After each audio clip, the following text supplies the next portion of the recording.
cesser de vous donner des cantiques. Moi, depuis que j'enseigne, l'enseignement n'a jamais manqué chez moi. Vous savez pourquoi? Quand l'enseignement vient, je donne. Quand ça vient, je donne. Donc l'enseignement, c'est comme une source d'eau vive qui ne tarit jamais. Lorsque tu fermes le robinet, c'est là où ça commence à tarir. Quand tu dis non, si je donne la révélation, si les gens vont aussi connaître cette vérité. Et quand ils vont connaître la vérité là, ils vont me concurrencer. Et comme ça, ils vont me dépasser. Voilà comment les chrétiens et les serviteurs réfléchissent. Il a les révélations, il cache. Il dit non, donnez-moi vos révélations, mais moi je cache ma part. Parce que comme ça, je vais prendre pour vous. Et maintenant, je vais ajouter pour moi et je serai au-dessus de vous. Et les gens commencent à cacher. Ils ont des révélations comme ça. Mais c'est dans leur cahier, dans leur livre.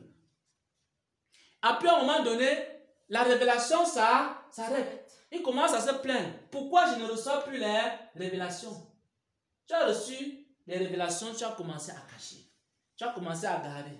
Tu as commencé à verrouiller. Il ne faut pas que je donne ça à la sœur Tiliane. Parce qu'elle peut me dépasser comme ça. Il ne faut pas que je donne ça au frère Charles. Si je donne toutes mes révélations au frère Charles, n'est-ce pas, c'est le frère Charles qui va me faire un coup d'état ici, là, et puis il va devenir maintenant au-dessus du serviteur Xavier. Mais la révélation n'a jamais cessé dans ma vie. Parce que quand je reçois, je partage.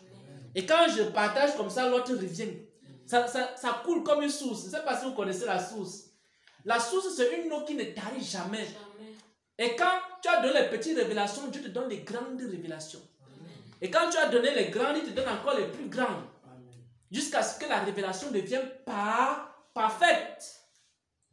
Je n'ai jamais eu peur de perdre la révélation. Je la partage. Parce que je sais que celui qui est fidèle dans les petites choses va aussi recevoir des grandes choses. Amen.